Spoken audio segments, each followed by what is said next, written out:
Diencéfalo. Se localiza entre los hemisferios cerebrales y el tronco del encéfalo. Las fibras que viajan a la corteza cerebral viajan a través de él. Representa únicamente un 2% del peso total del sistema nervioso central. El diencéfalo es un conjunto de núcleos de sustancia gris. Es una región del cerebro que encierra una gran cantidad de núcleos y estructuras.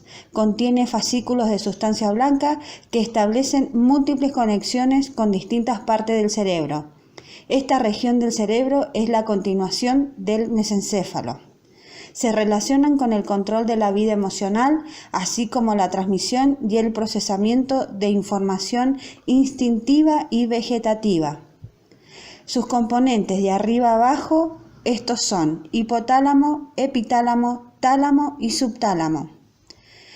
El tálamo es básicamente un conjunto de sustancia gris formado por dos estructuras encefálicas con forma de huevo que se encuentran por debajo del cuerpo calloso, unidas entre sí por la conexión intertalámica. Cumple las siguientes funciones: integración de datos sensoriales, ciclo sueño-vigilia, regulación de emociones y atención y la conciencia. Se subdivide en varias zonas por la lámina fina de sustancia blanca en forma de Y, denominada lámina medular interna, lo cual consiste en fibras o axones que entran y o salen de los núcleos talámicos. La lámina lo divide en tres grupos: anterior, medial y lateral. Clasificación funcional del tálamo. Núcleo específico: reciben haces de fibras que se proyectan en áreas funcionales concretas de la corteza cerebral, generalmente áreas sensoriales o motoras primarias, como el núcleo anterior o geniculado lateral. Núcleos de asociación: reciben aferencias de varios lugares y se proyectan hacia áreas de la corteza de asociación, como el núcleo pulvinar o dorsomedial. Núcleo inespecíficos: se proyectan hacia áreas corticales muy diseminadas y pueden cruzar límites funcionales de la corteza, como el núcleo intralaminar o reticular. Funciones principales de los núcleos talámicos. Núcleo anterior: se relaciona con emociones y memoria reciente. Núcleo ventral lateral y ventral anterior, núcleo geniculado medial, interviene en funciones auditivas. Núcleo geniculado lateral: recibe información de la retina, lo elabora y lo envía a la corteza visual primaria. Núcleo reticular: coordina la actividad de neuronas del interior del tálamo y tiene un papel importante en la regulación del ciclo sueño-vigilia. Epitálamo: es una estructura que comprende al plexo coroideo. Está encargado de producir líquido cefalorraquídeo, glándula pineal asociada a la hipófisis, que produce melatonina para la regulación del ritmo cardíaco, y también la serotonina, encargada del estado de bienestar. Núcleo avenular: permite la comunicación entre el sistema límbico y la formación reticular. Subtálamo: es la parte más ventral del diencéfalo, se encuentra entre el tálamo y el mesencéfalo. La división más grande del subtálamo es el núcleo subtalámico, que participa en la integración de la función motora somática. Hipotálamo: se divide en dos partes. Hipotálamo medial: concentra la mayor cantidad de núcleos. Esta zona es la que tiene mayor cantidad de somas y menor fibras.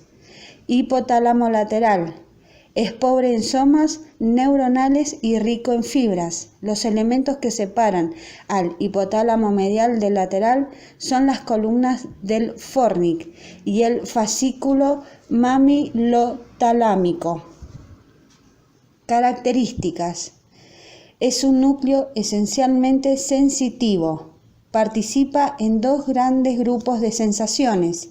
Sensaciones discriminativas: participan los sentidos especiales como visión, audición, tacto, dolor.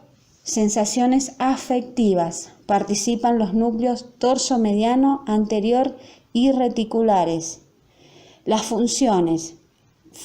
Controla el sistema nervioso autónomo, regula el sistema endocrino, temperatura corporal, comportamiento emocional, regula el sueño y vigilia. Regula la ingesta de alimento y la ingesta de agua.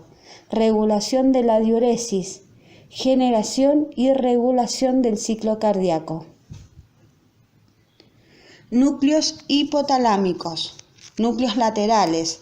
Son estructuras hipotalámicas relacionadas con los procesos fisiológicos del hambre. Núcleos supraópticos. Destaca por la producción de la hormona antidiurética. Núcleo paraventricular. Es un núcleo que se encarga de generar oxitocina. Núcleo supraquiasmático. Es una de las estructuras del hipotálamo más importante. Se encarga de regular el ciclo cardíaco. Núcleo ventromedial. Es considerado como el centro de la saciedad. Núcleo arcuato. Se encarga de liberar la hormona GnRH. Núcleo mamilar. Es una región hipotalámica que se ve involucrada en procesos de memoria. Núcleo hipotalámico posterior, fundamental, es la regulación de la temperatura corporal, frío. Núcleo hipotalámico anterior, se encarga de regular la temperatura, la sudoración, así como inhibir la producción de tirotropina, calor. Sistema límbico. Denominado cerebro emocional, el sistema límbico es un conjunto de estructuras del encéfalo con límites difusos que especialmente están conectados entre sí, cuya función tiene que ver con la aparición de los estados emocionales o con aquello que puede entenderse por instinto. Su composición, los conjuntos de neuronas involucrados en el sistema límbico se reparten en las siguientes estructuras. El hipotálamo es la zona del encéfalo más involucrada en la regulación de las emociones, por su conexión con la glándula pituitaria, por lo tanto con el sistema endocrino, todas las partes del cuerpo que liberan todo tipo de hormonas. A continuación del hipotálamo tenemos la hipófisis, que es la encargada de liberar distintas hormonas en conjunto con el sistema endocrino, como la antidiurética, la hormona de crecimiento, la oxitocina. Luego tenemos el hipocampo, es la estructura del prosencéfalo situada en el lóbulo temporal, que tiene una forma característica de caballito de mar. Es tan importante que sin él no podríamos tener una identidad propia, ya que es un área esencial para el buen funcionamiento de nuestra memoria, en concreto de la memoria remota. La amígdala luego está ubicada en el lóbulo temporal. Su principal función es la de integrar las emociones con los patrones de respuesta correspondientes a nivel fisiológico, como es el sueño o la alimentación, y si no, a nivel conductual, como la conducta sexual. El fornix es la vía de conducción entre el hipocampo y los cuerpos mamilares. Luego tenemos la corteza límbica relacionada con la memoria, y también vamos a observar el giro cingulado asociado a la memoria olfativa y a la sensación de dolor. El cerebelo se encuentra detrás de la parte superior del tronco encefálico. Está formado por dos hemisferios unidos entre sí por la dermis. Además, en paralelo se une con el tronco encefálico por medio de los pedúnculos cerebelosos. El pedúnculo cerebeloso superior lo une al cerebro, el pedúnculo cerebeloso medio lo une a la protuberancia y el pedúnculo cerebeloso inferior lo une al bulbo. Las funciones características del cerebelo es actuar autonómicamente, coordinar con los movimientos precisos y finos del cuerpo, inhibir la musculatura antagonista, estimular los músculos agonistas, mantener el equilibrio, mantener la postura del cuerpo. Este se va a dividir en tres lóbulos: el lóbulo anterior, en el cual el cerebelo observa sobre la superficie, está separado por el lóbulo medio por una cisura con forma de V llamada cisura primaria.